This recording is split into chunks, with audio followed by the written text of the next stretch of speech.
Eu quero chamar aqui para que esteja juntamente conosco o presbítero Eric, presbítero Jefferson e o presbítero Marco. Isso, e fica aí está também conosco aqui e vai ser suporte para nós aí. Estamos olhando para o senhor, viu, pastor Marco Aurélio? Qualquer coisa a gente grita aí. Está chegando também o pastor Oséias.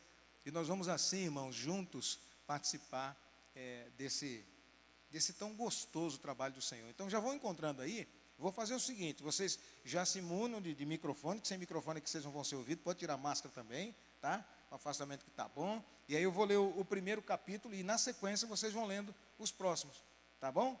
Então se prepara aí. Acabando aqui já Jefferson, Marco e assim vamos. Mas se notar que vai demorar, me avisa, porque aí eu leio. Porque senão aquele irmão, aquele jovem adolescente que vai ler pela primeira vez um livro, pode ser que desista, tá? Então vamos lá. E veio a palavra do Senhor a Jonas, filho de Amitai, dizendo: levanta-te, vai à grande cidade de Nínive e clama contra ela, porque a sua malícia subiu até a minha presença. Porém, Jonas se levantou para fugir da presença do Senhor para Tarsis. E descendo a Jope, achou um navio que ia para Tarsis. Pagou, pois, a sua passagem e desceu para dentro dele, para ir com eles para Tarsis, para longe da presença do Senhor. Mas o Senhor mandou ao mar um grande vento e fez-se no mar uma forte tempestade. E o navio estava a ponto de quebrar-se. Então temeram os marinheiros e clamavam cada um ao seu Deus.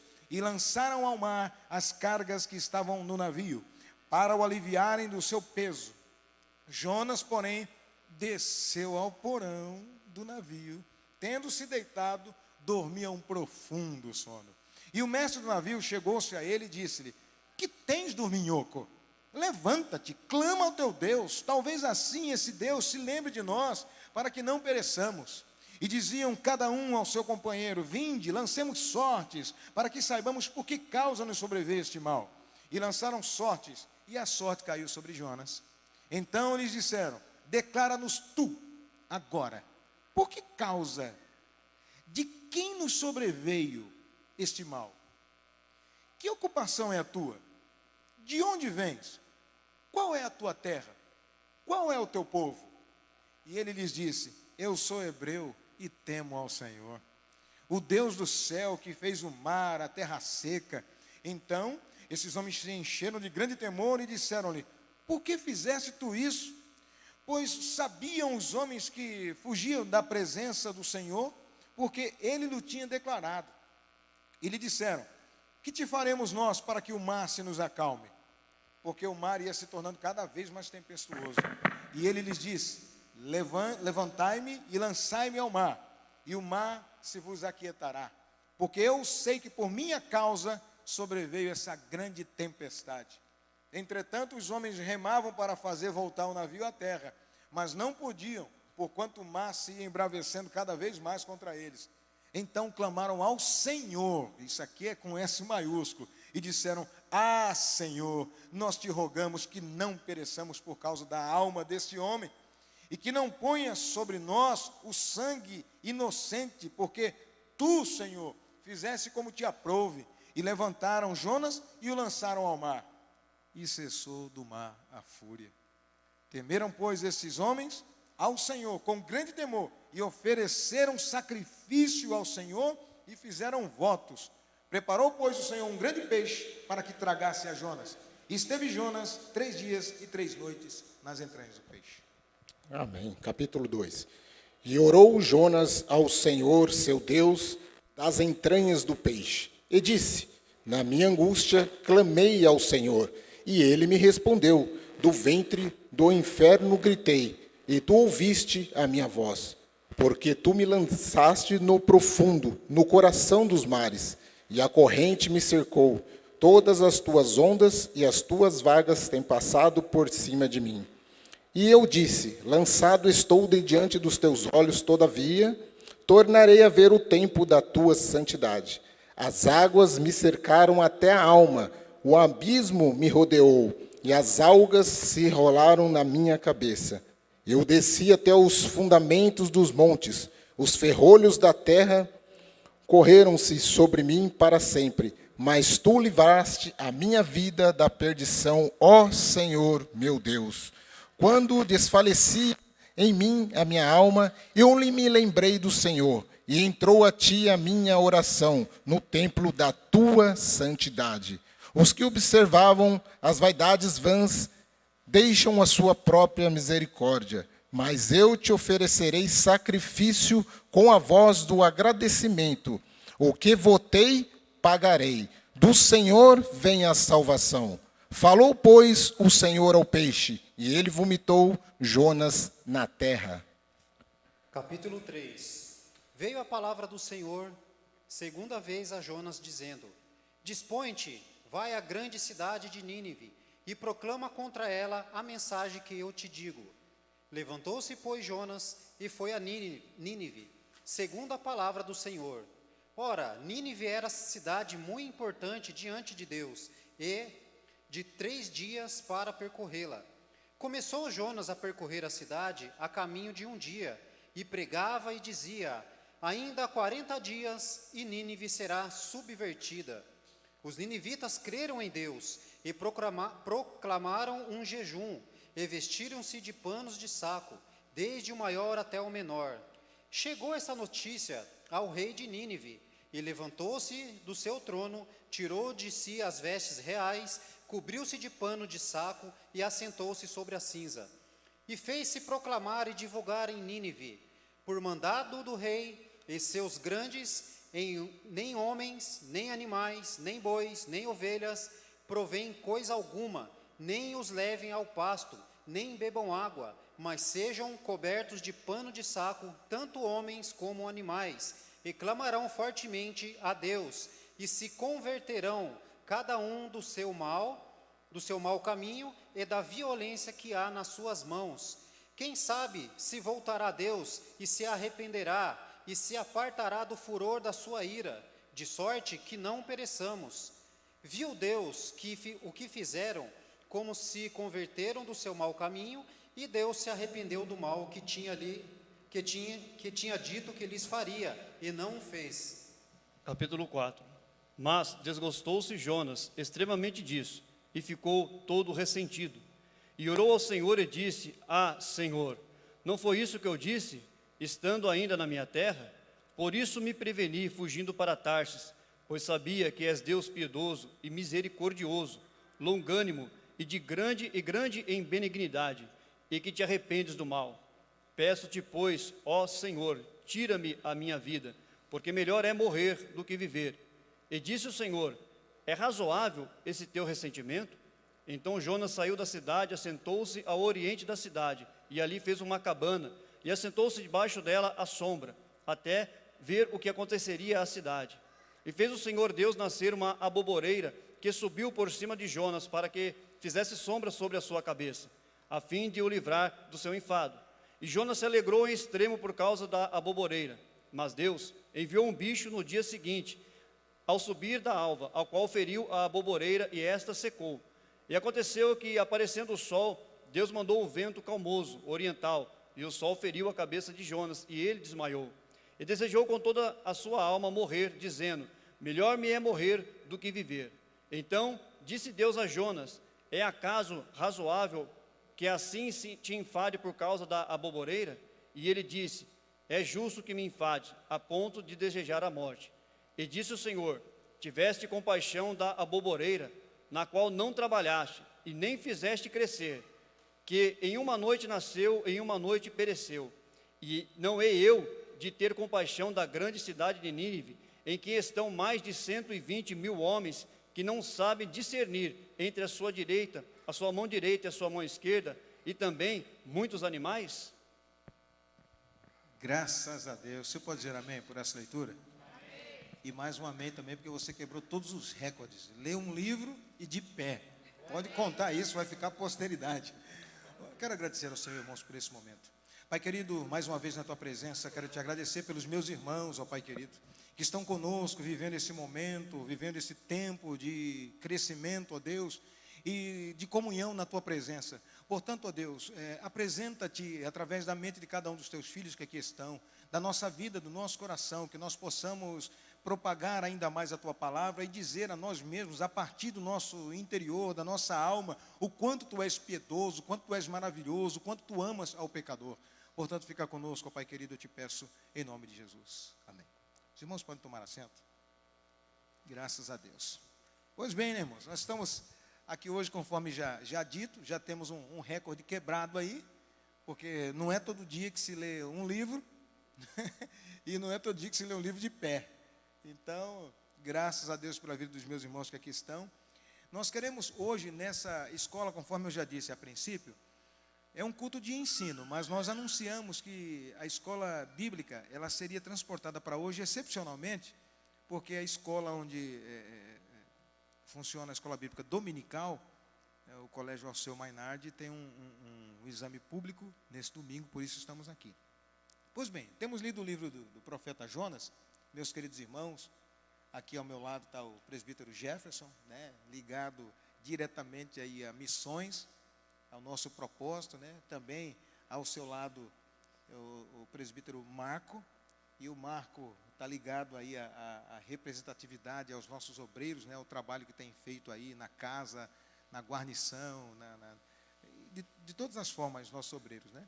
E o presbítero Eric, ele está mais distante já para representar que ele mora na cidade vizinha aqui, tem que viajar, e essa semana, todo dia da semana, ele está conosco aqui em São José dos Campos, né.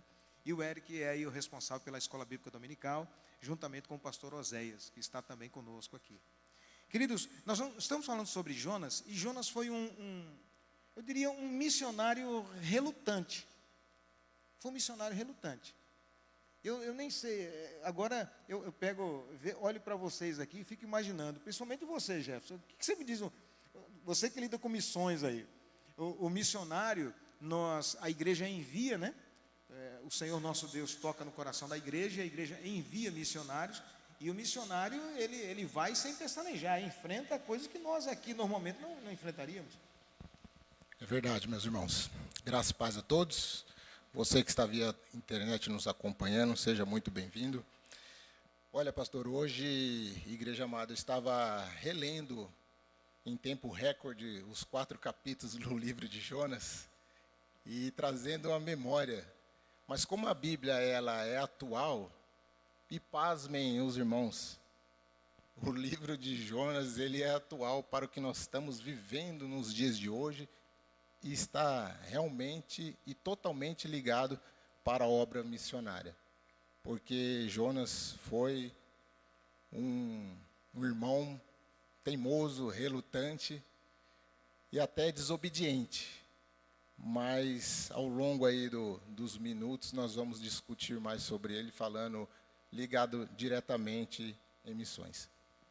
Maravilha, eu vou tentar levar aos meus irmãos, dentro daquilo que nós nos propusemos, né, na área de cada um dos que aqui estão, os comentários a respeito, tá? Então, já que nós falamos aqui do missionário relutante, perguntando aí para quem está na condição de apóstolo, que cuida dos nossos missionários em campo aí, que é o presbítero Jefferson, aí eu vou perguntar então agora para o Marco, presbítero Marco.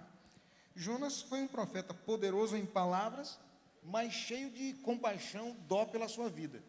Aí eu digo para você que lida com as pessoas, os nossos irmãos, obreiros, agora mesmo tem um ali olhando de forma destemida, enquanto a maioria de nós está sentado, ele está de pé. E algumas vezes, como o dia de hoje aqui está chuvoso em São José dos Campos, o que foi escalado para estar lá fora, ele estaria na chuva, andando, de pé, e se tivesse dó de si mesmo, será que ele faria isso? Então, já que nós estamos fazendo um comparativo aí com Jonas, dá para cumprir o ID do Senhor se a gente ficar com dó de nós mesmos? Diz aí, Marco, já dá a saudação. Boa noite, meus irmãos, graça e a paz seja convosco.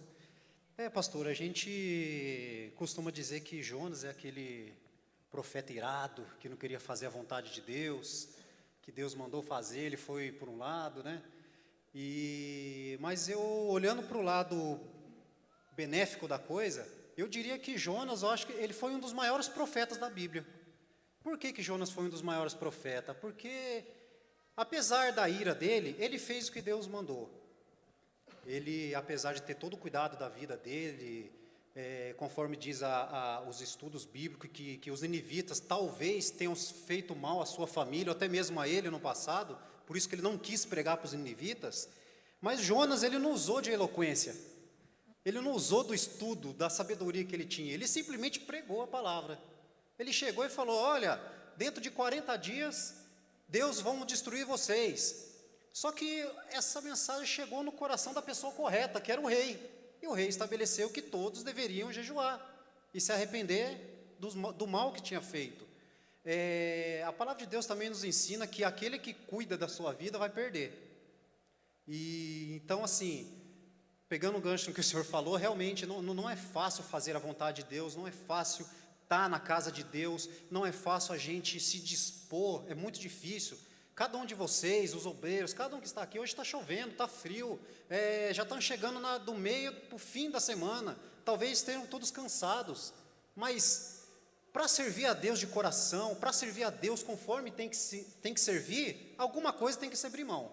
Não podemos ter duas coisas ao mesmo tempo. Ou a gente ama uma coisa a mais e deixa a outra, ou se apega mais a uma coisa, mas deixa a outra. Mas a gente tem que abrir mão de alguma coisa. E na obra do Senhor é da mesma forma. Se você tem no coração, se arde no teu coração a fome, a sede, a vontade de servir a Deus, coloque na balança primeiro o que você vai abrir mão. Pensa nisso, seja inteligente, não vai somente de emoção. Eu vou entrar nessa, essa eu vou encarar, mas espera aí, o que é preferível? Acho que eu conversei com o irmão Luciano, estava conversando com o irmão Luciano hoje, é preferível a gente estar 100% na obra do que 50%. Então, irmãos, a obra do Senhor, ela exige no mínimo 100%, é o mínimo que ela exige. Então a resposta é que não dá para ficar com dó de si próprio quando tem um mandamento do Senhor. Muito obrigado, presbítero Marco. Então, na mesma linha que estamos seguindo aí, perguntas focadas, né, para a ocupação de cada um de vocês. Como o presbítero Eric, ele é o responsável pela escola bíblica dominical, eu achei interessante, Eric, trazer exatamente porque a escola bíblica dominical, ela é uma escola teológica e que ela traz um conhecimento, Marcos, sei que você sabe disso, que você gosta também, né? Um conhecimento que é base para a nossa vida, para todo sempre. Então, a criança que participa da escola bíblica dominical, ela sabe muito mais do que qualquer um outro. E, ao contrário do que muita gente pensa, presbítero Eric, que Jonas surgiu no contexto desse livro, que leva o nome dele, né?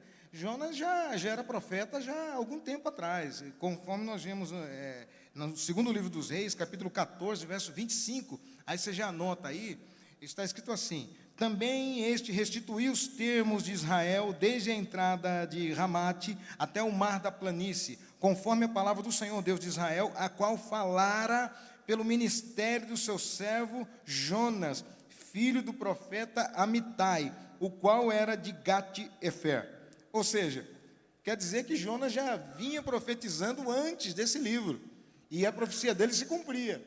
Então, nós temos cuidado, Eric, vocês, toda a equipe da escola bíblica, ela tem cuidado em não cair em descrédito, né?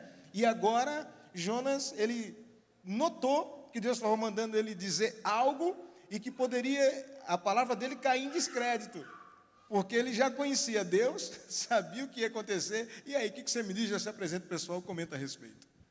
Cumprimento meus irmãos, a paz do Senhor. É muito interessante isso aí, né, pastor? Porque o livro de Jonas em si, se a gente for analisar a história, como a gente acabou de ler essa história, nem parece ser uma profecia, né? É uma pregação. Vai lá e prega contra a cidade de Nínive, né? E aí, como o pastor falou, mas depois que Deus se arrependeu daquele mal que havia fazer e não poupou os ninivitas, pelo menos naquele momento, então a profecia de Jonas não aconteceu. Ele falou que Deus ia subverter e não subverteu, a cidade continuou. Né? Mas aí entra um ponto interessante quando a gente estuda a palavra de Deus, porque, pastor, eu até já li a respeito, comentários a respeito, de teólogos, inclusive, né, que querem separar um Jonas do outro, aí, às vezes, porque quer colocar o livro, esse relato que nós lemos aqui de Jonas, como uma parábola, um mito. Não aconteceu isso aí realmente, isso aí foi uma parábola que foi usada para mostrar o que Deus quer fazer e tudo mais. Mas eu creio, assim como os meus irmãos, vocês que estão aqui, que a história de Jonas ela é tanto profética porque ela se vale para os dias de hoje, como diz o presbítero Jefferson, né? Tanto profética como literal também, né? E o próprio Jesus usa o livro de Jonas para fazer a correlação dele está nas entranhas do peixe e Jesus também está 3 dias nos ventres da terra, né? E o bom de ficar por último é como eu lembrei do pastor quando fala da apresentação dos visitantes, né, que deve fazer, tudo fica para vocês, aí tudo que já foi falado fica para você que está por último. Então, eu consigo me valer aqui das palavras dos meus irmãos aqui. Mas o ponto que eu gosto de destacar, sempre quando a gente estuda a palavra de Deus, é a palavra em si, né, é a própria palavra. E Jonas, ele tinha incumbência de pregar a palavra, né? Você vai ter que falar da palavra, você precisa falar da palavra. É missões, é trabalhar com pessoas, é em cima da palavra de Deus. E o que Jonas fez foi realmente não atentar para a palavra de Deus, né, e olhar para si. Espera aí, não é isso que eu quero fazer, isso não vai me agradar. Mas Deus é um Deus zeloso, a gente vai ver na lição que Ele é soberano e que Ele sabe, Ele tem um jeitinho, né, pastor, certo de trabalhar, de dar aquele puxãozinho de orelha. Jonas, não é bem por aí que você vai, não, né? Não é do jeito que você quer, não. Você vai ver que do jeito que eu quero vai ser muito melhor. E graças a Deus que realmente do jeito que Deus faz é melhor. E por isso nós estamos aqui reunidos, para aprender mais essa palavra milenária e atual, que é a palavra de Deus. Amém. Os irmãos que estão presentes aqui, os irmãos podem, se tiverem dúvidas, surgirem dúvidas, podem participar, tá? Principalmente os mais jovens, que é importante saberem, porque alguns de nós chegamos à idade adulta sem ter conhecimento, porque não tivemos uma oportunidade como essa, e vocês estão tendo uma oportunidade ímpar, pode ter certeza disso, de aprenderem da forma como nós estamos aprendendo. E os meus companheiros aqui, à medida que quiserem intervir, por favor, pastor, tem um adendo aí. Esse livro, na verdade, já foi falado aqui, inclusive, pelo presbítero Eric, né? E também eu notei que o presbítero Marco, ele deu uma passada já ali, porque é um livro pequeno, né, irmãos? Então, quando se fala uma frase, falou praticamente de todo o livro, né? Mas tem muito nesse livro. Tem muito nesse livro. O livro dos profetas menores, que nós estamos estudando agora, nós tivemos, inclusive, no domingo próximo passado, estudando sobre Obadias, né? Um livro com um capítulo só, mas com imensa correlatividade com a nossa realidade que nós estamos vivendo agora. O Jefferson também diz que o livro é atual. Então, muita gente, infelizmente, são pessoas, irmãos, que se dizem cristãos, viu? Escritores que se dizem cristãos, até tem o nome de teólogo também, meus queridos, que não querem acreditar no livro de Jonas, na literalidade dele, tá? Então, eles se denominam cristãos. Eu tenho lá a minha dúvida, porque se Jesus confirmou esse livro, esse camarada não devia chamar cristão, não, podia chamar qualquer outra coisa, menos cristão, não é?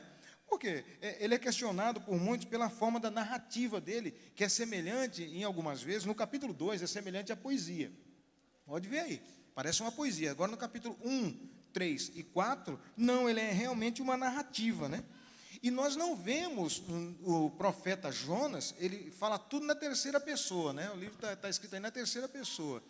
E nós não encontramos aí, em nenhum momento, como Ezequiel, como Isaías, dizendo, assim diz o Senhor, né? Ele fala, a palavra do Senhor, né? Que veio. Então, vejo que ele realmente é diferenciado. Mas eu não estou aqui corroborando com aqueles camaradas, não, viu? Que não acredita. Eu estou, na realidade, refutando o que eles dizem, tá? Então, pensadores antigos, como Porfírio e Juliano, também zombaram que os cristãos acreditassem nesse livro, principalmente pela história do grande peixe, tá? Então, eles não conseguem entender, meus queridos, que um grande peixe engolisse a um homem, e como está aí no capítulo 2, né? Nós vemos aí dizendo que as algas cercaram, passaram por cima da sua cabeça. Ele dá detalhes, não é? Ele dá detalhes. Mas, irmão, vamos ser sinceros, para ser cristão, nós temos que viver por fé e não por vista. Então, se nós cremos num Deus que disse, haja luz, haja terra, haja expansão, como é que nós não vamos crer? Para mim, se dissesse que um lambari engoliu Jonas, para mim está de bom tamanho, porque um Deus que é capaz de criar a terra de onde não existe, para mim, entendeu? Então, não cabe no cristianismo esses escarcéus, essas dúvidas. Tá? Eu acho que eu estou judiando um pouco das irmãs surdas ali, mas acho que tem que ir mais devagar ou está tranquilo, né? Então tá bom. Eu vou embalando aqui, sabe? Então tá bem. Viu, pastor? Só uma Pois não. colocação. Eu acho interessante aqui no capítulo 4 que Jonas ele fica descontentado porque não foi feito da maneira que ele quis. Então, assim, relacionando esse descontentamento de Jonas com a obra de Deus, é lógico que seria assim o melhor dos mundos encaixar aquilo que eu gosto de fazer com a obra de Deus. Porém, a obra de Deus às vezes exige de nós fazermos coisas que não gostamos e atender a pedidos que não queremos fazer. Mas se é para o bem comum, isso é necessário ser feito. Então temos que tomar cuidado com isso também. Eu não vou fazer porque eu não gosto. Eu tenho para mim uma filosofia que eu criei da seguinte forma: viu a necessidade, atenda. Rapaz, peraí, você está filosofando aqui, né? Acabou com o pastor Marco Aurélio agora, ele não vai escrever nunca mais. Né? Bom professor, né? Teve um bom professor. Glória a Deus. Pastor Ricardo, Pois não. quando ele falou aqui de estar 50% e 100% na obra, né? De se entregar à obra, Paulo fala, eu esmurro o meu corpo, né? Então, a Bíblia ensina. E eu acho que o Tem presbítero- que se aniquilar nós mesmos, Exatamente. né? Menos de nós, tenho aprendido, e a igreja também, que nós temos que, menos de nós, mais de Deus, mais de Jesus. Porque é Ele que provê todas as coisas e Ele que nos sustenta. Se nós estamos ligados neles, aí a carga, o fardo fica mais leve e a gente consegue caminhar um pouquinho mais além. Pode concluir seu pensamento, Eric. Então, eu ia concluir colocar essa relação, né, que Paulo fala, né? E aí já ia apontar para o José Carlos, que eu acho que ele está querendo fazer um comentário ele também. Irmão Zé, quer?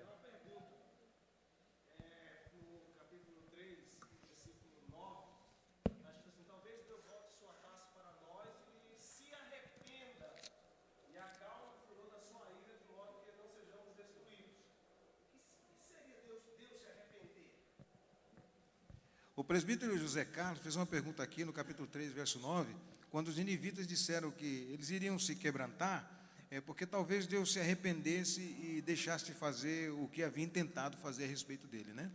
É claro que nós não vamos entrar mais a miúde nesse assunto, mas posso dar uma ideia, uma resposta a respeito, que é muito simples, né? Senão nós vamos gastar um bom tempo aqui. Mas Deus, nós vemos num outro ponto escrito na palavra de Deus, que Deus não é homem nem filho do homem para que se arrependa, não é? Ou seja, Deus não vai fazer nada que ele tenha dúvida. Deus não faz nada com dúvida. Ele sabe o que vai fazer. Mas o questionamento aí é outro, porque o nosso português, o nosso vernáculo, ele é meio pobre de significados muitas vezes, né? Então, nós temos que entender o seguinte: o que eles estão dizendo aí é assim: Deus vai ter misericórdia de nós. Caberia melhor essa palavra. E por isso que nós temos várias versões de Bíblia, porque de acordo com a exegese, você vai até o momento e vai entender o que a pessoa quis dizer. Então, o que os ninivitas estavam querendo aí era misericórdia, né? A misericórdia, que coube aí a palavra arrependimento. Lá antigo, algumas Bíblias novas já tem exatamente aí. Talvez Deus tenha misericórdia, ou talvez Ele mude o seu decreto, né? Na linguagem de hoje, não sei se tem alguém com a linguagem de hoje. Se apartará, entendeu? O furor da sua ira. Então, o que ele está querendo dizer, só concluindo aqui, o que ele está querendo dizer realmente é arrepender-se, ou misericórdia, ter misericórdia, deixar de fazer aquilo, ou a ideia principal, tá? Não. Nós vamos ver ao final desse livro, vocês vão entender, inclusive a sequência agora já diz respeito. Prestem atenção aí que vocês vão ver, quando a gente chegar no 4, aí vai estar essa resposta, já vai estar completamente aí, você vai ter que escolher a sua posição. Eu já vou adiantar aqui, eu não queria adiantar, mas como o livro é pequeno, você vai ter que decidir, você é Jonas ou você é Deus? Aí você vai entender tudo isso que nós estamos falando aqui, senão eu vou adiantar, vocês não vão compreender. Mas na realidade Deus, se eu tiver dúvida de que Deus pode fazer alguma coisa, é a mesma coisa que esses escritores fizeram lá, de não acreditar que Deus é capaz de mandar um grande peixe para engolir a Jonas. Eu vou colocar limites no poder de Deus. Deus pode fazer o que quiser.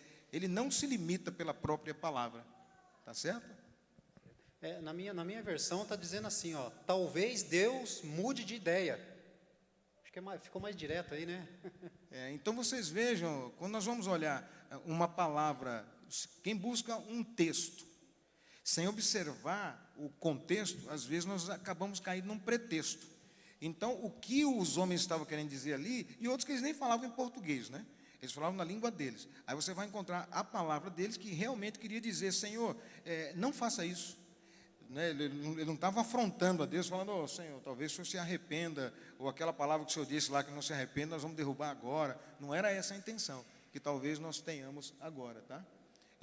Em um momento mais oportuno, nós entraremos nesse assunto, porque é um assunto bem vasto. Então, vamos lá. Olha só, irmão, Jonas era crente, viu? Jonas era crente. Por mais que vocês achem que não, mas ele era crente, sim. Ele era muito temente a Deus. Só que nós temos que entender, olha só, ele era natural de Gat-Hefer, Reino do Norte, a 3,2 quilômetros a nordeste de Nazaré. Portanto, ele era galileu, tá? Próximo de Nazaré. Só para você ir conjecturando aí, Jesus citou ele, tá? Pelo menos 3 vezes. Jesus confirmou o livro do profeta Jonas. Então, quem quiser bater de frente, vai encontrar aí Jesus Cristo homologando a obra de Jonas, tá? Ele era... Só que olha só, ele estava a 800 quilômetros de Nínive, irmão. Vamos lá, vamos e vemos. O crente mais crente daqui. A viagem naquela época, Silas, não era igual agora, não. Você entra aí num buzzer, né? Entra aí num carro com ar-condicionado. 800 quilômetros é daqui em Dracena, irmão. Noroeste Paulista. É chão. E eles, quase um Carmo do Paranaíba. E era no lombo de animal, não era carro, estrada boa, não. Então, irmão, vamos conjecturar, vamos nos colocar no lugar de Jonas? Será que nós não queríamos? Às vezes a gente, por causa de uma conta de luz, já se revolta com Deus, não é verdade? Uma doença que dá, a gente já xinga Deus. Então, vamos começar a baixar a bola aí e entrar aí no campo visual de Jonas, 800 quilômetros. Jonas, irmãos, como já disse aqui, acho que foi o presbítero Marco, dizendo que é possível que ele já tivesse más informações dos assírios. É possível não. Ele era do Reino do Norte. Os assírios fizeram incursões. Nínive era a capital da Assíria. Os assírios eram um povo violento. Já tinha atentado contra Israel. Já tinha ido lá, já tinha mostrado o ódio deles. Os assírios, ainda hoje nos livros de histórias, vocês vão ver que eles não faziam... como é que é quando você sequestra alguém? Prisioneiros? Não fazia prisioneiro. Eles matavam da forma mais cruel, cruenta, vamos dizer assim, né? O guerreiro pegava o seu inimigo, amarrava uma perna num cavalo, amarrava outra perna no outro, colocava o sentido oposto para rasgar, tá? Saía arrastando, eram violentos. O guerreiro ele atingia o seu oponente e matava arrancando a língua, arrancando órgãos do corpo, não era não. Então eles eram cruéis. Então Jonas tinha lá suas razões de estar com medo, tá, irmão? Então... E às vezes a gente tem medo só de cara feia, né? Vai sair para evangelizar, aquele ali eu não vou levar papelzinho, não. Rapaz, você está inspirado hoje, hein? Filósofo. E agora está usando pedagogia, andragogia, está falando para jovem, Você não precisa ficar vermelho não, que é a realidade. Olha só. Jonas, ele era consagrado a Deus, ele era crente, mas era consagrado em parte. E aí nós vamos nos identificar com isso. Se a gente conseguir chegar até o final, nós vamos nos identificar ou não com Jonas, tá? Ele era obstinado, você pode ver no capítulo 1, verso 1 ao 3, a obstinação dele. Ele era resignado, tá? Era piedoso também. Ele era piedoso, irmão. Só que era piedoso para ele, para o povo dele, é diferente, para quem eu gosto, para quem eu quero, minha família, os meus, os outros, não. Vê se se identifica com alguém que você conhece aí. Ele era valoroso, sim. No verso 12, você vai ver lá, do valor dele, dedicado à oração, no capítulo 2, verso do 1 ao 9, ele ora bonito aí, e alguns escritores ainda relutam, dizendo, mas por que ele usou poesia no capítulo 2?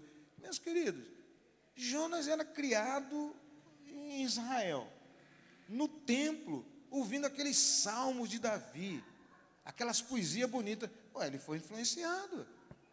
Tá? Então, não há, né, presbítero Eric, a pessoa vai à escola bíblica dominical. Ele ouve a palavra de Deus, ele se torna, dependendo do professor dele, ele se torna mais culto. Se o professor for um filósofo, ele vai passar a filosofar. Se for um professor poeta, como é Marco Aurélio, né, ele não vai ter com a formiga preguiçoso, não, vai ter com a formiga, vai ter com a preguiça formigoso, né? Já muda. Então, cada um de um jeito. Se for do jeito aqui do Jefferson, é a zaga, né? O cartão amarelo. Assim. Então, cada um, nós nos adaptamos. Então, não há o que temer da temerariedade do livro. É um livro real. Você quer dizer alguma coisa? O discípulo, ele naturalmente herda traços do mestre, né? Ele vai carregar, vai ter a sua individualidade, né, sua personalidade, mas os traços do seu mestre sempre vai andar com ele. Então, eu vou botar pimenta. Então, ele era a cara de Israel. Por aí. Ele era a cara de Israel. Bom, vamos fugir dessa fala, porque nós somos o Israel de Deus hoje, né? Vamos lá. Ele era obediente, mas depois de castigado, conforme nós vemos no capítulo 3, verso 3 e 4. Isso não parece com um Ricardo na vida? Teimoso até Deus quebrar. Quando Deus quebra, fica bonzinho, todo mundo fala, mas que lindo, Ricardinho, paz e amor. Mas mal sabe. Entendeu? Então ele tem as qualidades, sim, presbítero Marco, que o senhor falou aí, e realmente é uma bênção, Jonas. Mas quando? Antes ou depois? Esse é o questionamento que vem para o divisor de águas, né? Então, no capítulo 4, acha aí, Eric, você que leu o capítulo 4, versos 2 e 3, dá uma lida aí para mim, por favor. Olha só isso aí, olha a preocupação dele. 2 e 3. E orou ao Senhor e disse, Senhor, não foi isso que eu disse, estando eu ainda na minha terra? Por isso me preveni, fugindo para Tarsis, pois sabia que és Deus piedoso e misericordioso, longânimo e grande em benignidade, e que te arrependes do mal. Olha só, ele sabia quem era Deus, mas cá para nós, ele falou, Senhor, entre você e eu, e a minha reputação? A tua já está formada. Eu vou lá dizer que o senhor vai matar, mas eu sei que se um camarada sozinho dobrar, cair de joelhos, eu perdoa, eu vou me colocar, vou queimar minha reputação. Nota-se aí, nós vamos ver, que Jonas era um pregador eloquente. Ele pregava resignado. Sabe aquelas pessoas que ela vende o produto conhecendo? Então ele sabia que se ele pregasse, irmão, por isso que eu digo que Jonas era crente. Ele acreditava no que ele ia pregar. Ele falou, se eu pregar aqui, esse povo vai se arrepender. Ele sabia o que estava falando, né? Sim. Entendeu? Então isso é interessante. Ó.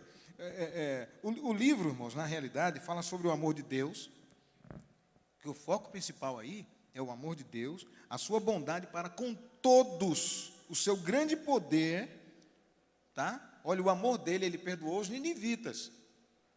E o grande poder dele fez crescer um arbusto, ele deu ordem para um verme, ele mandou o peixe, ele chama, entendeu? Ele comanda tudo. E acima de tudo, a sua paciência com todos. Então, Deus tem paciência. E Jonas sabia disso. Tá? A irmã Rosa tem uma pergunta ali. Pode fazê-la, eu replico aqui, que senão vai até chegar o microfone aí, pode demorar. Então, pastor, trazendo para os dias de hoje, né, a questão de Jonas pregar para o povo e um povo tão ruim, e ele, na verdade, de repente, eles queriam que eles fossem castigados e não que eles se arrependessem, né, queria que Deus realmente destruísse. Trazendo para os nossos dias, de repente, aquele marido ou aquele conhecido que a pessoa tem, mas não quer que o evangelho chegue até ele, porque por ele ser uma pessoa ruim, ele merece morrer na sua iniquidade. Pode acontecer nos dias de hoje dessas questões de repente, se a pessoa não querer evangelizar determinadas pessoas porque ele merece sofrer. Eu vou tentar traduzir para vocês, eu não sei se na realidade está sendo gravado ou se está sendo transmitido, mas eu vou dizer o seguinte, que as palavras da irmã Rosa, eu vou traduzir nas minhas. Ela quis dizer o seguinte, nos dias de hoje nós temos algo mais ou menos assim, né, como aconteceu com Jonas.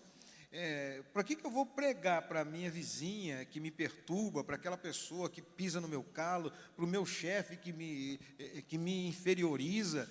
Se eu pregar para ele, ele vai se arrepender, aí e vai ser igual a mim ou ter a mesma bênção que eu. Né? É aquele negócio, por que eu vou pregar para o Lula se ele já estragou minha vida tanto tempo e de repente Deus vai salvar ele e não é verdade, irmão? E Deus, grava uma coisa, a lição está aí. A irmã Rosa está dizendo algo, e a palavra de Deus também, que é muito sério, é atual. Não tenta colocar diante de Deus alguém que não mereça o seu perdão, porque Ele é perdoador. Ele ama. E Ele nos mandou fazer esse negócio. É meio dolorido para a gente, viu? É meio dolorido muitas vezes. O camarada chuta, machuca você dia e noite, 20 anos, 30 anos. Aí Deus está mandando você pregar para ele. Quando você prega, o marido, que às vezes isso não deve acontecer, né? Mas maltratava a mulher. Aí a mulher prega para ele, ela não quer pregar, porque sabe que se pregar ele vai se converter, talvez até vai ser uma bênção, ela vai ser pastor auxiliar dele. Então, é um negócio muito, muito atual, tá? É uma realidade. Pastor, posso falar?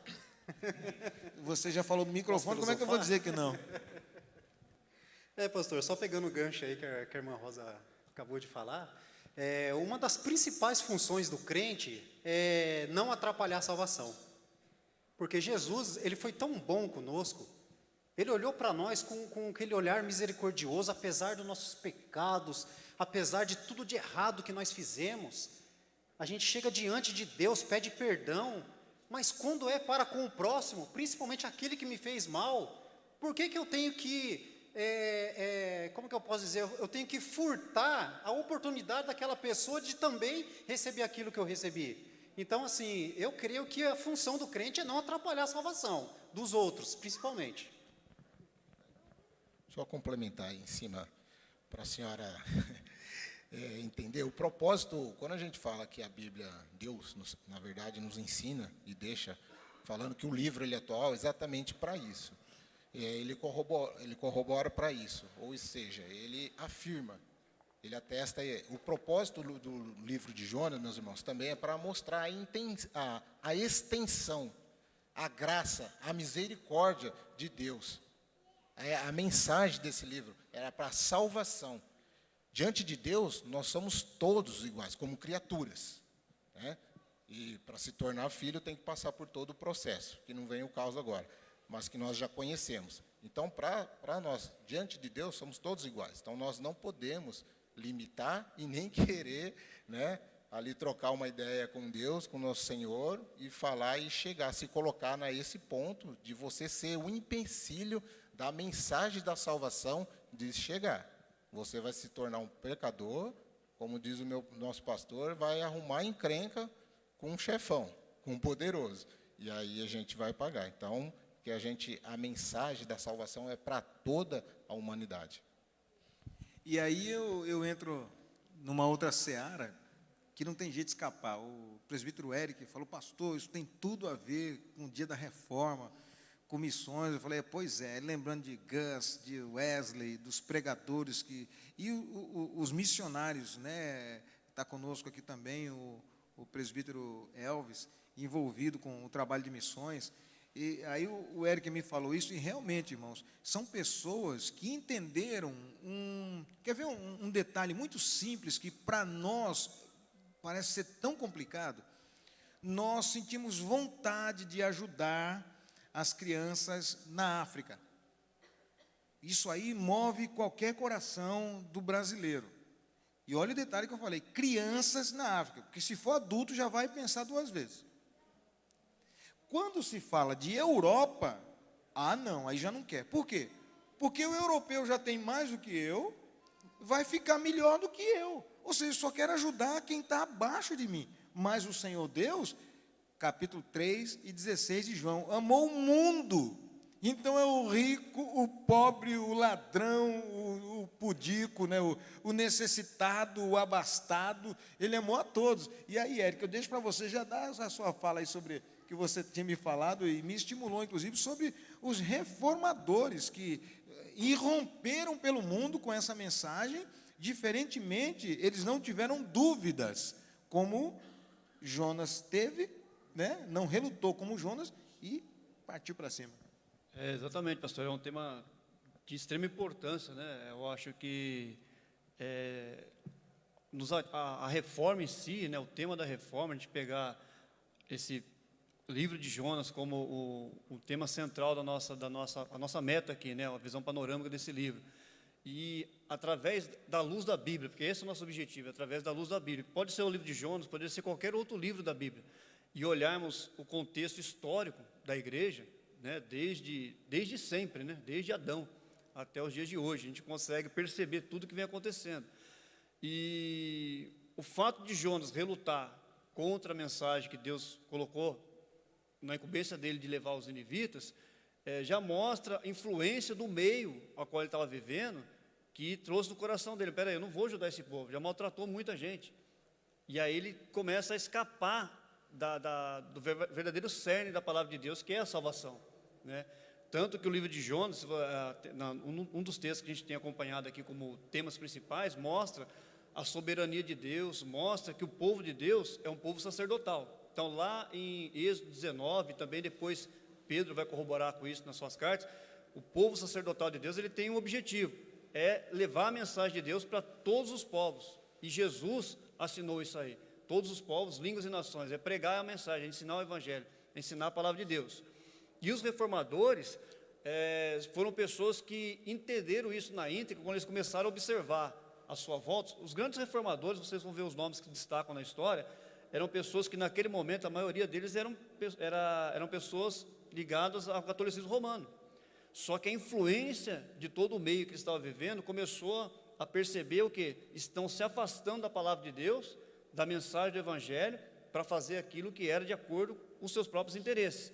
Então eles se levantaram na defesa da palavra de Deus, tanto que um dos lemas da reforma, que veio anos depois do ápice dela, que é dado pela pregação das 95 teses nas portas do castelo de Wittenberg, quase que não sai, de Wittenberg, na Alemanha, em 1517, dia 31 de outubro, né? Foi o ápice, mas anos depois vem o lema que é a igreja reformada sempre reformando. Então eu acredito que a igreja reformada só vai estar completa quando Jesus levar para si, e aí não só reformada, mas também glorificada.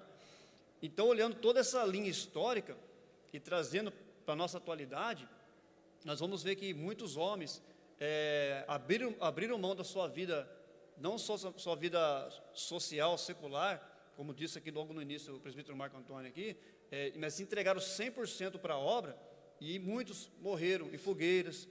Através de quem? Através daqueles que se chamavam cristãos naquela época, né? Os sacerdotes, os líderes religiosos da época, matavam aqueles que saíam das tradições que eles tinham envolvido ali, porque eles estavam pregando a verdade, e a verdade liberta.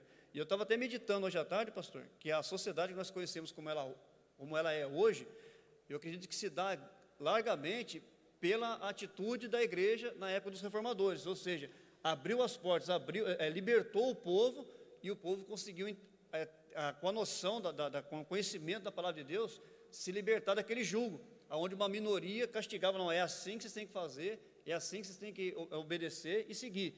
Peraí, não é bem por aí, né? A própria frase que Martinho Lutero deixa bem claro no seu entendimento, quando ele está lendo Romanos, né? E o justo viverá pela fé, libertou muitas pessoas. E é por isso que a gente toca nesse momento aqui, olhando agora a questão de Jonas, né, que recebeu aquela missão, relutou, mas depois foi obrigado a fazer a vontade de Deus, que não tem como fugir da vontade de Deus, né? Aí a gente olha para os reformadores e vê: não, peraí, é melhor a gente cumprir desde o início, fazer o que deve ser feito, porque a glória é de Deus, né? Salvar a vida, salvar pessoas, é pregar a Cristo, e não pregar as tradições. Tradições são boas, mas a palavra de Deus, ela está acima de tudo. Tanto que a gente defende o sola gratia, o sola fide, né? O solos Cristo, está tudo baseado no sola escritura, que é a palavra de Deus. A palavra é a fonte. Então Jonas deveria entender logo do início: não, se é a palavra de Deus, é um mandamento, deixa eu cumprir isso em primeiro lugar e deixar Deus agir da forma dele, porque o último verso do livro vai responder todas essas perguntas que nós estamos fazendo, que a irmã Rosa colocou, que o presbítero Zé Carlos colocou, vai mostrar a longanimidade de Deus, a bondade de Deus. Lá no finalzinho Deus fala: Jonas, você tem misericórdia de um arbusto, uma boboreira, e não vou eu ter misericórdia desse povo? Ou seja, a gente fala, né, mas Deus se arrependeu, mas Deus já, lá na frente já está tudo planejado, já está tudo escrito, já está tudo pensado. Né? Então, eu glorifico a Deus, porque homens, né, não somente homens, mas mulheres, deram a vida, deram ali a sua vida em prol do Evangelho, e é o que nós precisamos fazer nos dias de hoje, para que a influência aí fora não venha a corromper o verdadeiro Evangelho. Não que ele possa ser corrompido, mas que os corações dos homens venham estar livres das influências de fora, para poder realmente viver a palavra de Deus viva e eficaz como ela é.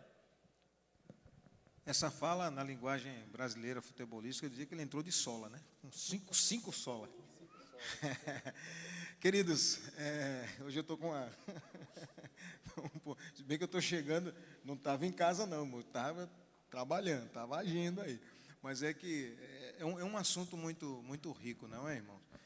Quando nós olhamos para essa passagem e essa mudança ocorrida, outra vez o Eric foi até o final, e como eu já havia adiantado aqui, que nós vamos chegar lá no fim e fazer uma pergunta, é uma escolha que nós temos. Ele abordou outra vez, se está escrito que Nínive era uma cidade tão grande, uma cidade de 120 mil habitantes, é uma cidade grande, uma cidade de caminhar 3 dias, ou seja, para passar por toda a cidade, seria 3 dias. Jonas não se furtou, lógico que ele só poderia caminhar 1 dia por dia, então ele deve ter caminhado 3 dias, falando a mesma coisa. Imagina, irmãos, só que ele não baixou a sua frequência, ele começou em alta frequência e terminou em alta frequência, isso é muito importante. Muita gente começa bem, termina muito mal. Alguns de nós oscilamos demais, mas há uma necessidade, irmãos, naquilo que nós agarramos fazer. Porque, veja, e ainda alguns escritores, eles retinem, ou reverberam, ou batem de frente com essa realidade. Como é que, em coisas que não pode acontecer, como é que pode uma cidade inteira se converter? Porque, na verdade, esses escritores cristãos, eles acreditam assim, por mais que eu pregue, nunca vai dar certo. Infelizmente, irmãos, é a realidade de muitos cristãos hoje. Mas aquele que confia no Senhor, como diz na linguagem aí, não vou entrar em outras veredas para não me complicar aqui, mas tem confiança no taco, sabe o que está fazendo, está vendendo, né, algo que ele conhece, que ele comprou e deu certo para ele. Então, ele não está dando uma ideia daquilo que ele não sabe. Como Paulo disse, olha, eu estou falando para vocês o que eu tenho visto, que eu tenho vivido. Eu não estou contando história de carochinha. E Jonas, ele entrou ali rompendo com muita confiança no seu Deus. Por isso que culminou nessa fala que o presbítero Zé Carlos disse aqui. Ele falou, não, então vamos orar. Irmão, se eles chegaram a esse conhecimento, eles não eram hebreus. Mas se eles chegaram ao conhecimento que havia um Deus, e que esse Deus era o único que poderia reverter a situação, por uma única causa, por ele ter mandado um profeta na frente. Não tem cabimento mandar alguém avisar, se não há uma saída. Escapa-te por tua vida, mas só que vai morrer. Não. Quem escapar, escapou. Vejam que as pessoas no barco também, a eloquência da fala de Jonas foi tão grande que eles começaram, Jonas foi jogado fora do barco, ou seja, eles descartaram Jonas, mas levantaram um altar ao Senhor, fizeram altar de adoração, eles adoraram a Deus. Tamanho era o poder da pregação de Jonas. Aí o nosso irmão, me esqueço do seu nome, Paulo tem uma pergunta ali. Paulo, faça aí. Sobre até uma pregação que tem uma fala que a gente ouviu numa igreja, o irmão falou uma coisa interessante, eu queria saber dos senhores, né? Que no momento em que Jonas foi lançado ao mar, o grande peixe pegou tudo e o vomitou. Só que o peixe vomitou o Jonas do ponto de partida, porque pra gente, sempre eu achei que ele foi já vomitado em Nínive. E não foi? Foi do ponto de partida dele? Foi vomitado no ponto de partida, é isso mesmo, né, Marcos? Foi no ponto de partida, ele começou tudo de novo. Começou do zero. Em terra.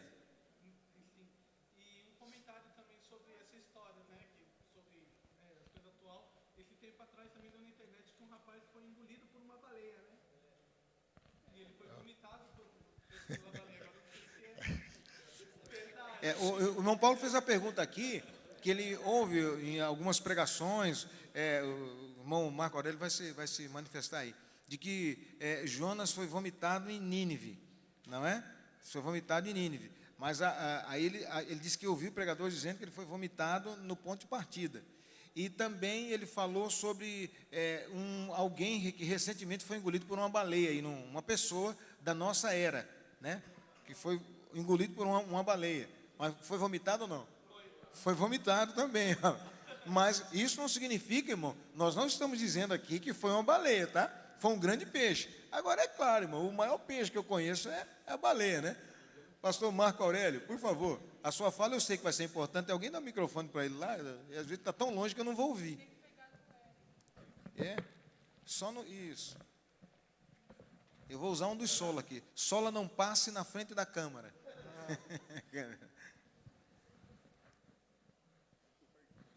Bem, a paz do Senhor para todos. Eu acho que bem direcionada a questão que o Paulo colocou, porque o capítulo 3, se a gente considerar então, pastor, que o capítulo 2 está em ordem cronológica, o capítulo 3 diz o seguinte: veio a palavra do Senhor segunda vez a Jonas dizendo, dispõe-te, vai à grande cidade de Nínive. Então ele não estava em Nínive, né? Então, corrobora aí o que dissemos aqui. Ele voltou ao ponto de partida, né? Veio a segunda vez. Muito obrigado, pastor Marco Aurélio. Sempre muito conciso e inciso, né? Meio cirúrgico. Irmãos, esse Jonas, esse livro do profeta Jonas, conforme eu disse aqui, Jesus corroborou ele no Evangelho de Mateus, capítulo 12, verso 38 a 42. Eu não vou ler tudo, tá? Mas Jesus aqui faz referência a Jonas, primeiramente, quanto aos 3 dias que ele, Jesus, vai passar no ventre da terra, comparando com os 3 dias que Jonas passou no ventre do peixe. Então, é mais uma corroboração aí de que realmente Jonas esteve no ventre de um grande peixe, né? Ele também faz menção ao arrependimento dos ninivitas, porque Jesus fala para aquela população que ouviu ele pregar. Primeiro ele se compara a Jonas como pregador, e depois ele diz que no dia do juízo, os ninivitas que se arrependeram vão ser testemunhas com o seu arrependimento contra aquela geração, daquela cidade maldita, que não se arrependeram vendo Jesus fazendo milagre.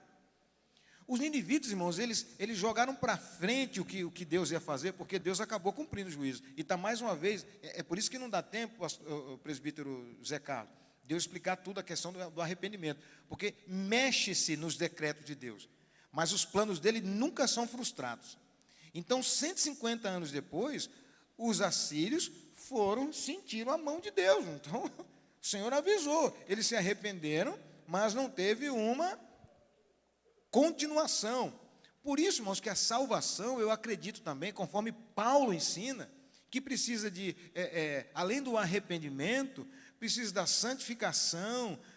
Ela é uma constante.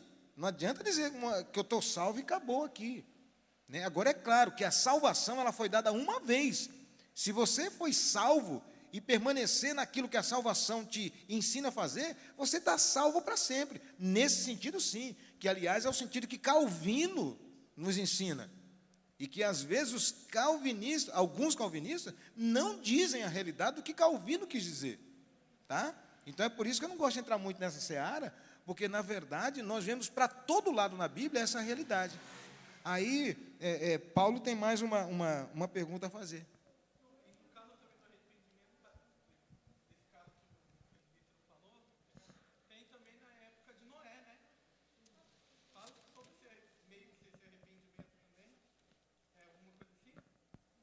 Sim, o irmão Paulo disse aqui que na época de Noé também, o Senhor Jesus, realmente, ele não é exclusivo, Jonas não é exclusivo citado por Jesus, né? Isaías foi citado, Noé foi citado, né? E nesse caso de Noé, que o irmão Paulo perguntou aqui, que também nos dias de Noé, não houve arrependimento ali.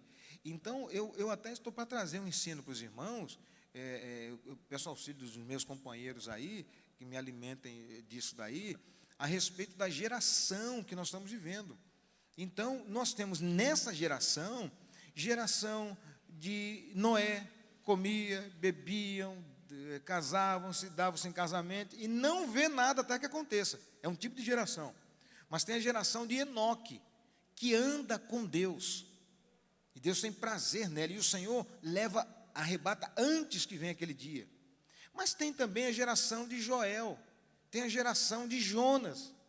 Tá? Então, que geração é a sua? Tá? Mas eu não vou entrar nisso agora, não. Estou falando, dá um microfone para o pastor, ele embala. Pois não, pode falar. Enquanto a irmã se prepara para a pergunta aí, só concluir o gancho que o pastor disse. Os assírios de Nínive, eles haviam se convertido 100 anos antes.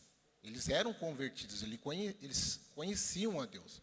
Mas falando de geração, me trouxe a memória aqui e me fez lembrar.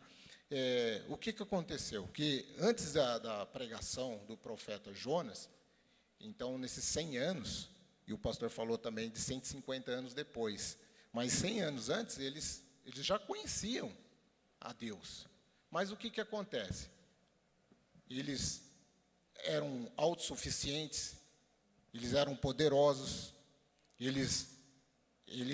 esse povo era, na época, ele era o mais temível de Israel. Eles eram o inimigo mais temível. E o que acontece é o que nós estamos vivendo hoje. Quando não se passam os ensinamentos de Deus para as próximas gerações, que é o que a gente hoje, na Assembleia de Deus Renovar, faz e sempre lança convites desde o 0 ano de idade até os 80 para frequentar a melhor faculdade teológica, que é a Escola Bíblica Dominical, é exatamente para isso, para se aprender. Né? Porque quando não se passa o ensinamento sobre Deus, as próximas gerações sofrem, porque ao longo do caminho vai se perdendo os bons costumes. E tem várias citações bíblicas que os irmãos conhecem, que vai confrontar e afirmar sobre essas coisas. Né? E aí, quando a gente se afasta de Deus, nós vamos deixar o pecado entrar, e as práticas vão sendo pecaminosas, e vai se aumentando, e nós vamos nos afastando e se esquecendo de Deus. E aí é onde volta a maldade, a crueldade, e aí é onde que a gente entra no pecado e começa a afrontar a Deus. Sem contar, queridos, que ouvir falar de Deus não significa temer a Deus. Às vezes nós confundimos isso, né? As nações que estavam em volta de Israel, a maioria delas viram o que Deus era capaz de fazer. Mas a dificuldade, e algumas até, elas tinham medo, mas não temiam. Se bem que dentro de Israel também havia muito disso. Tá?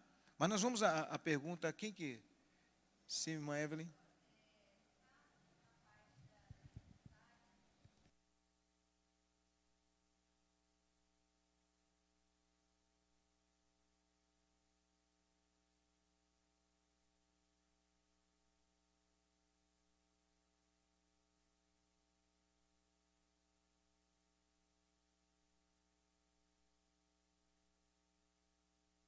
Olha só, a irmã Eva fez uma pergunta aqui, no mínimo contundente. Então, já o universitário vai se preparando aí.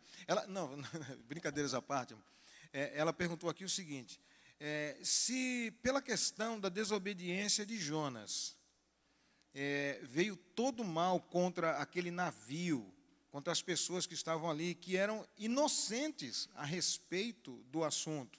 Não que eram inocentes, mas inocentes a respeito do assunto. Aí ela me fez a pergunta, pode então significa, e Jonas precisou ser lançado no mar. E quando ele foi lançado, tudo acalmou. Então isso pode acontecer nos dias odiernos? Acho que é isso, né?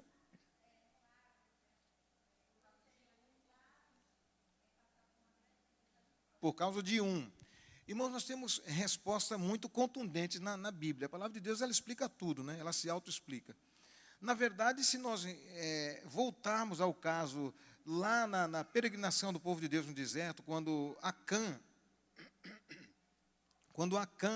o maioral da sua família, pegou uma capa babilônica, pegou joia, né? Ele praticamente sepultou sua família, tá? Ele sepultou sua família. E eu conjecturo aqui comigo, não está escrito, mas eu conjecturo comigo o netinho, as netinhas. Por que nós estamos tomando pedrada? Por que nós estamos morrendo apedrejado? Porque seu avô pecou, seu avô errou. Veja só, irmãos, também nós não temos tempo para exaurir esse assunto, mas eu posso dar uma resposta para ele. Eu conversava com alguém recentemente, dizendo que na família dessa pessoa, todos os irmãos, que são em número de mais de dezena, vivem, têm vida extraconjugal, têm filhos com outras pessoas, todos, inclusive as mulheres, os homens contra as mulheres. Senão, se eu falar que é só os homens, porque homem é assim mesmo. Não, mas as mulheres da família também têm filho com outros homens. Então, irmãos, isso é maldição que a Bíblia também ela fala. Tá? Então, a maldição que ela entra na família e ela vem, só em Cristo que isso é quebrado. Portanto, se esses marinheiros, irmã Evelyn, se eles não adorassem a Deus, ele podia jogar Jonas, podia falar o que for, mas eles iam junto. Mas eles tiveram o tirocínio, uma linguagem policial, tiveram o raciocínio de pensar do porquê daquilo. Que as pessoas, às vezes, elas vivem a vida igual aquele louco, sabe? Deixa a vida me levar, a vida leva eu. Mas quando a pessoa, ela conjectura o assunto, quando ela vive, peraí, será que é eu que estou errado? Será que a minha esposa está errada? Será que é meu filho? Então ela encontra Cristo. As pessoas hoje que são acolhidas por falsas religiões, assim como os reformadores, mas que estão preocupados no acerto, como estava Martinho Lutero, eles hão de encontrar a Deus. A ignorância, Deus não lança em rosto. Mas o Senhor, Ele oferece ao mundo, e o Evangelho eterno, Ele está aí. Os anjos, o Senhor dá sonho, os anjos se apresentam, o vizinho mostra o que é certo, a Receita Federal diz como deve ser feito, o guarda de trânsito avisa. Então, ninguém será tomado por inocente. Agora, é claro que, então, eu estou dizendo aí que sim, assim como uma pessoa pode abençoar toda a sua prole, uma pessoa pode amaldiçoar toda a sua prole. Agora, nós não devemos esquecer que haverá um dia que Deus chamará todos a juízo. E aí, individualmente, serão julgados. Isso aí trarei posteriormente para vocês, que é diante do Senhor, no dia do julgamento do Senhor.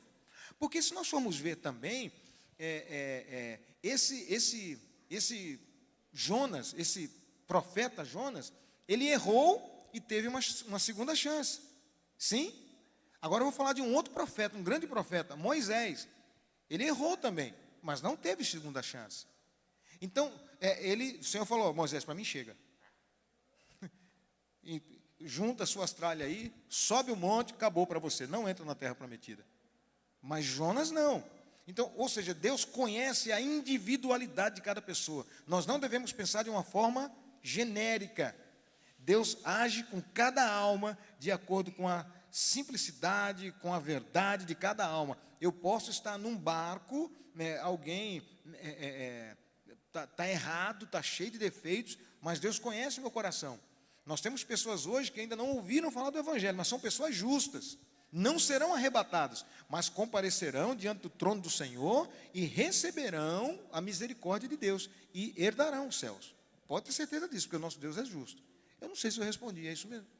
Então, amém. Pastor, Não pode.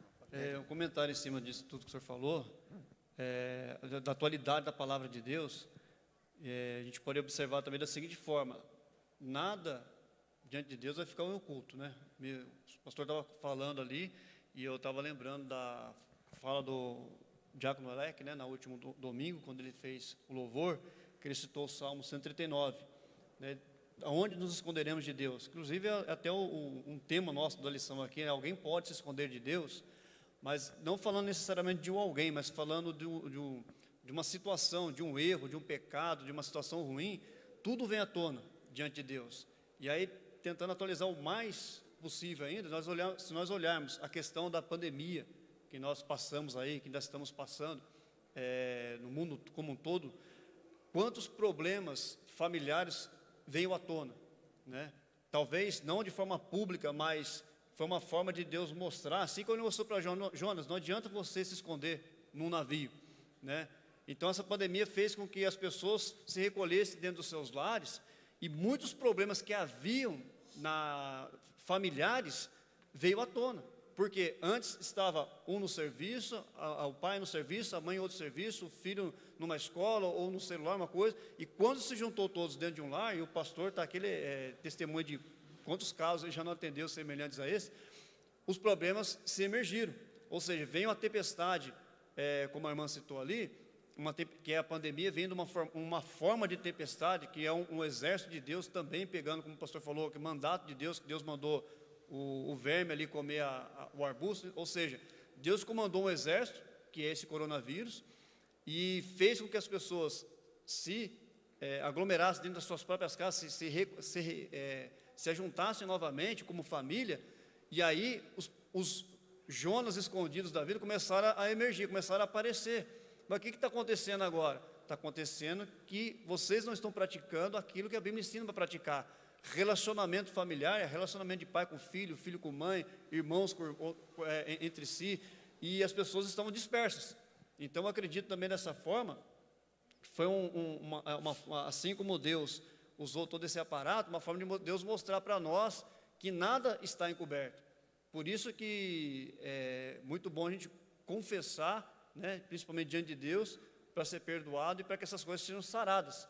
Então, os marinheiros ali descobriram Jonas, a tempestade, eles perceberam, alguma coisa está errada, e chegaram até Jonas. Então, pegando aqui, fechando aqui, a tempestade da pandemia, muitas coisas estavam erradas, e as pessoas tiveram que sair à tona, peraí, eu tenho que mexer nisso, eu tenho que corrigir aquilo, eu tenho que acertar aquele ponto, porque Deus, Ele garante que as céus e terras passarão, mas a palavra deles vão de ser cumprida. Então, Ele mostra para a gente exatamente o que está acontecendo, para que a gente tenha tempo hábil de tomar atitude e corrigir aquilo que precisa ser corrigido. Pegando o gancho no que a irmã perguntou, tem também a questão de Davi, quando fez o censo do povo, e sobrecaiu a maldição sobre o povo. Deus falou para não fazer, e ele foi e fez. Outra coisa também que nós fazemos, irmãos, a gente tem que prestar muita atenção nos profetas que Deus manda para a gente. O pastor fala, o irmão fala, e a gente não escuta. Então, o que Deus ele faz para que a gente possa escutar? Ele manda um incentivo. O que é esse incentivo? Infelizmente, a gente só aprende com a dor. Então, Deus manda uma tempestade, manda uma dorzinha aqui, um probleminha ali, que é para a gente lembrar que a gente tem um Deus que cuida de nós. E para a gente parar de confiar nos nossos próprios braços, nas nossas próprias forças. Porque no livro anterior, um dos principais acontecimentos que ocorreu foi o dos edomitas começarem a confiar na sua própria força e começaram a não querer ajudar Israel. O que Deus fez? Destruiu os edomitas. Amém, muito obrigado, irmãos. Nós estamos chegando ao término. Sei que agora começam a surgir as perguntas, né? Mas deixa eu ir para... Não, irmão, é a Rosa que está perguntando, então vocês entendam. Pode falar.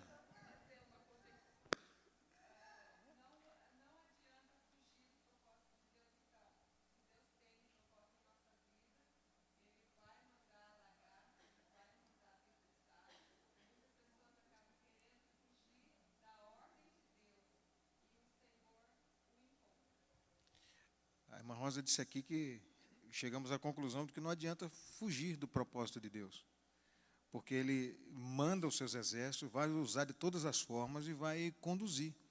Eu diria o seguinte, queridos, se eu não quiser cumprir o propósito de Deus na minha vida, eu vou me encontrar com Ele e prestar contas para Ele, mas Ele vai usar outro com o mesmo perfil e vai levantar.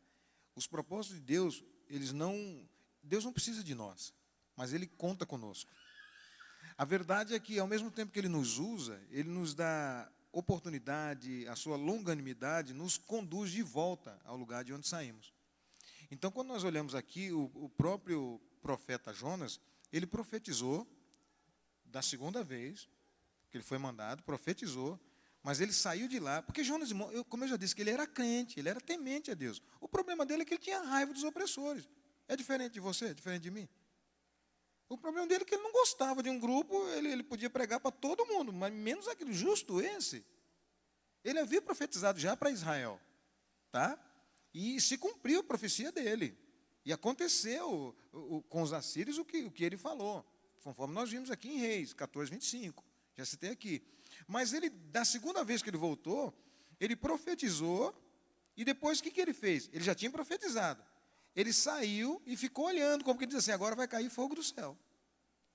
Entendeu? Ele queria que arrebentasse, ele falou, não, Deus falou, mas aí, e se ele me pegou de volta, então ele vai cumprir, se ele me chamou, então ele vai cumprir mesmo, não tem jeito, ele vai destruir essa cidade. Pois não, pastor? Não, não tem jeito, a Deus a gente tem que ser, não abre a boca, a gente morre.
Faltou aqui, irmãos, o microfone lá no pastor Marco Aurélio.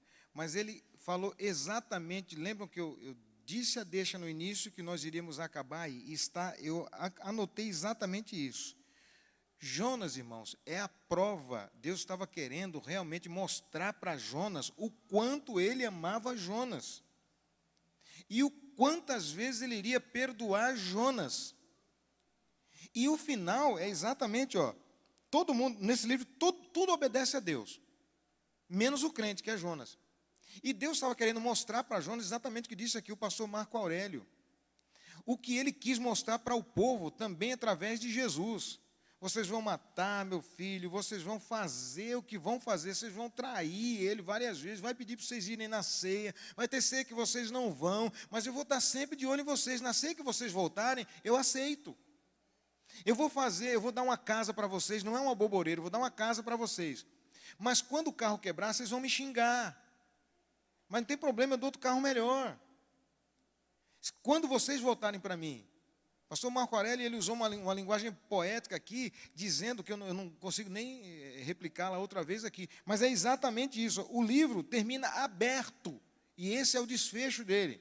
E a pergunta é a que Deus fez para Jonas. Deus queria chegar no final do último versículo, como está lá no último versículo, pode dar uma olhada lá, capítulo 4, no último versículo.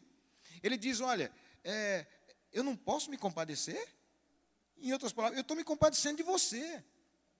O verme me obedeceu, os ninivitas pediram perdão, o peixe me obedeceu, você não desobedeceu, eu estou com você, eu estou com você aqui. Então, por que eu não posso me compadecer dos outros? Deus está querendo dizer, conforme disse aqui muito bem também o pastor Marco Aurélio, e isso já estava no preâmbulo aqui, porque o livro é pequeno, né, irmão?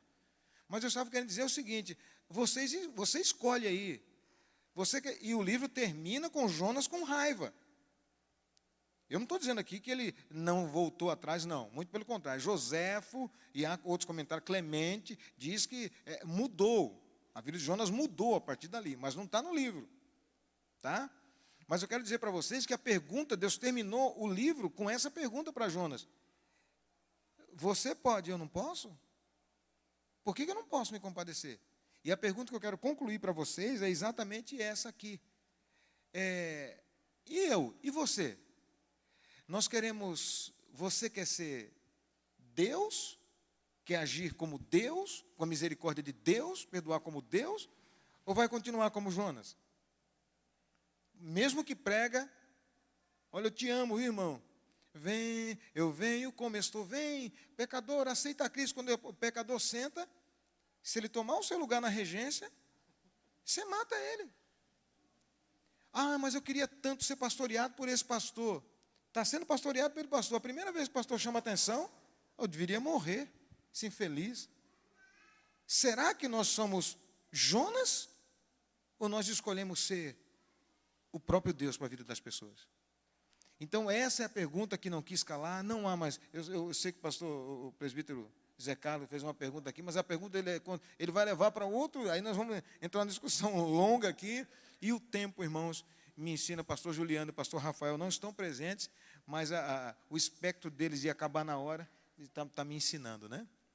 Então, eu gostaria de concluir esse trabalho agradecendo Eric, Marcos, Jefferson, aos meus irmãos que estiveram, Oséias, pastor Marco Aurélio, os irmãos que participaram, a nossa nação surda aí, louvo a Deus pelos meus irmãos, cada um de vocês que estão aqui, Silas, cada um de vocês, tá, irmãos? É muito importante esse amor à palavra de Deus. E eu gostaria tanto que aquela igreja que vem de domingo aqui ouvisse essa palavra de hoje. Se aqueles que vocês sabem que não acessam esse conteúdo, se por acaso for veiculado, compartilhe com eles. Se não, traduzam para eles. Eles precisam, irmãos. Há muitos Jonas que Deus ama, levantou como profeta, deu dons, mas estão agindo como inimigos de quem Deus quer salvar. E nós precisamos, nós somos a voz, irmãos, da salvação. Nós somos a voz de Deus para esse mundo. Amém? Que Deus em Cristo vos abençoe.